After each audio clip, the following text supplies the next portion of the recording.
Okay, in this video, I'm actually going to go through the development environment.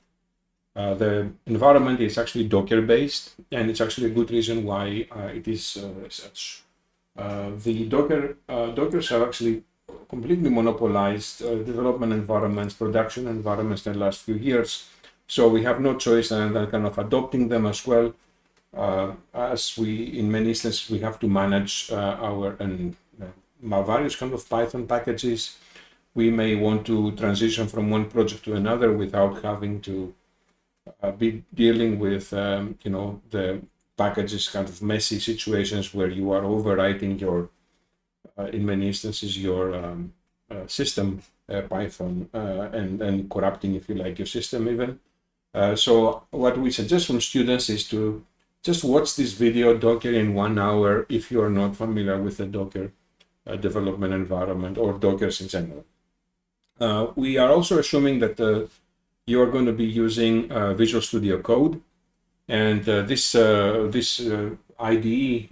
is shown over here.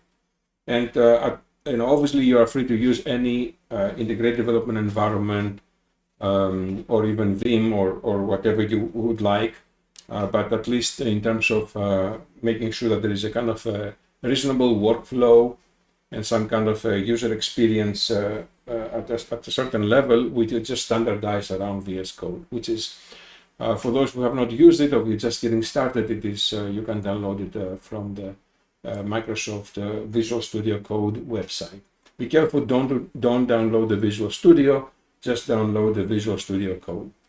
The website over here of your course is definitely going to be very helpful on various pointers that I'm quoting here in the video, and what steps you need to take to make sure that your VS Code has the installations of the various kind of plugins or extensions, as they call it, for Docker containers to be able to be used, including installation of the Docker itself for the various kind of platforms.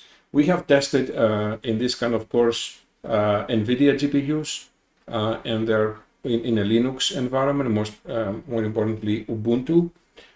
We are not able to test at this moment in time every single development environment, so your TAs will actually also be fairly helpful into guiding you as to what, how you get around to do these installations if you face a problem, but I think most of you should be okay. Now, in the let me just go back to the Visual Studio Code to show you the repository that you will find linked on the course site where you need to clone. Okay, so some of you are not familiar with GitHub and the Git version control system. So in exactly the same page, your programming environment, we have included yet another video where you will actually, this video lasts for just 1 hour and you should be up and running with GitHub and Git. Obviously, you need to create a GitHub account because this is where we are submitting our assignments and projects. All right, moving on now to the repository, the Eng AI agents repository. We have to sort of provide a name which is kind of common across all our courses. You can clone it and you can actually rename it during the cloning kind of process as per your liking. So we actually, what we have here, we see the Visual Studio Code as an environment, and over here you may notice this blue area over here, which is quite important. This is the area after you clone the repository, you have to click in order to launch it. Then before you do launch it, there is a .env.example sort of file over here that you have to rename to .env. This .env file will contain some environment variables which at some point you may want to define in order for your project or your assignment to work fine. And right now you don't really need to define them explicitly, but sometimes it is actually helpful. So I do recommend to just click on this and just adopt the current sort of choices here. and this content over here should be inside your .env file. Okay. You may notice some other entries. There is a Docker compose, which is a composition of Dockers, and most likely you will be using this for your project. So we'll provide some kind of guidance with respect to the contents of the Docker compose during your project. But the more important kind of file over here is this dev container, which is really the Kickstarter of your Docker.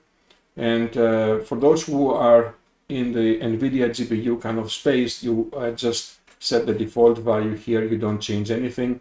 For those who do not have NVIDIA GPU, they can still do some of the assignments without them, and therefore you need to set this to CPU if that's if that's your environment, if that's your computing environment.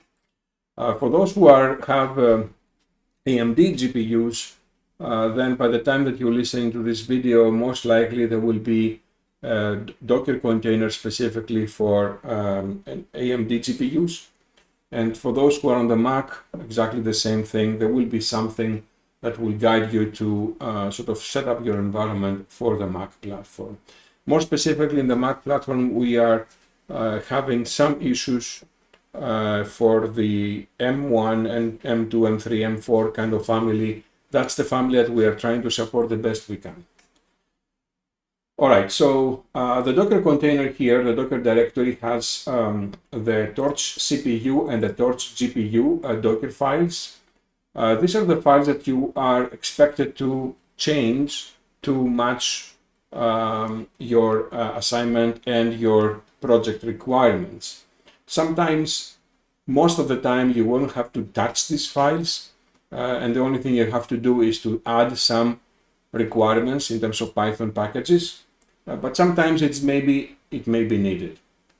Okay, so both of those, well, the GPU at least is using the PyTorch sort of a container that was published by Torch, the organization. And what it does, it is sort of installing certain kind of packages inside, and just make sure that the VS Code, which is the username, has all the right permissions in order for the package, the Docker container to work fine inside VS Code. There is a so typically you don't have to touch that unless instructed. So the assignments folder is certainly something that you will be populating with your assignments. We provide some kind of a very sort of a short guidance here as to how to structure the assignments. Each assignment should be on its own kind of directory and so on. And your assignments most likely will have a combination of Python scripts and Python notebooks. And sometimes for your project more specifically, it may be a bit more complicated. Let's say, for example, it could be a fast API endpoints that need to be served. The Docker container, sorry, not the Docker container, I already covered that. The docs folder, we have adopted a documentation system called Quarto Markdown. And this Quarto Markdown is, this Quarto Markdown is very easy to launch. You change to the docs folder. So you are now in the docs folder, and you just type Quarto preview, and the port will start bringing up the documentation. What is this documentation? In many instances, we ask you for your projects to type a report or an assignment, and this is where you actually need to type the report. Quarto is able to accept the so-called Quarto Markdown files or QMT files, plain Markdown files, or Python notebooks, and you should be able to parse them very easily in that kind of environment. And some Quarto can actually take you all the way from an assignment kind of documentation all the way to writing a book. That's why we have adopted it, and it looks also pretty good. The website, the course website, is written using this kind of framework as well. Okay. So let me cover the docs. Now let me also cover something that I want to suggest here, how to start this thing. Okay, so let's assume that we just clone the repository. You don't have the venv directory here. This is your virtual environment, and you're just getting started. So all you need to do is just press this button over here and select reopen in container. Okay, so obviously you need to select your CPU or GPU from here, but after you select it, just press the button and say reopen in container, and this thing here will actually relaunch, and it will you can actually see your sort of process. This process may last for several minutes depending on your machine, but in this case, because I already have done that earlier, I think this is just happening instantaneously almost. So you are going to just create a new terminal, and the moment you are in this kind of terminal, you may notice that the you need to sort of type the command, and this command is actually spelled out in this kind of a README file, make start. Okay, so very simply, make start. It will create a .venv environment, and it will install packages that are governed by a very, very important tool, a very recent kind of package manager called UV. So UV is a package manager which is 100 times faster than pip, and it is still pip compatible, and so many people transition to it. We already have transitioned to it from kind of RAI or other pip kind of plain pip kind of tools. And what it does something kind of behind the scenes. First of all, it builds this VM and puts inside things that it sees as dependencies inside your PyProject TOML file. Okay, so again, the PyProject TOML file is really the file that you have to watch as you are adding more dependencies with the UV add command. So for those who are familiar with UV, there are going to be some video as well on your course site on how to become a little bit familiar with the basic commands, adding, removing dependencies, because more or less this is what you need to do just 2-3 commands, and you should be fine. Right now I have dependencies as datasets, Pydantic, and transformers, which is the Hugging Face library. Having said that, you may notice that why Torch is not included there. Well, remember that we started our sort of a journey here through this from command in the Docker file.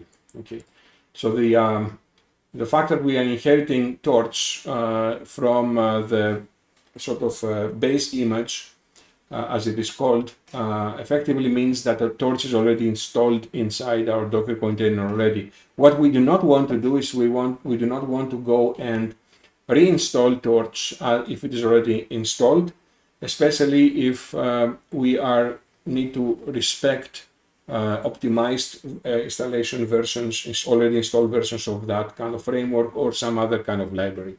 So the sort of make files over here that we have authored allows you to effectively just bring in the Torch from the base image. And so we are now in, we already did the make start, and at the end we have been advised to just do the source. This command here allows us to get into the virtual environment and activate it.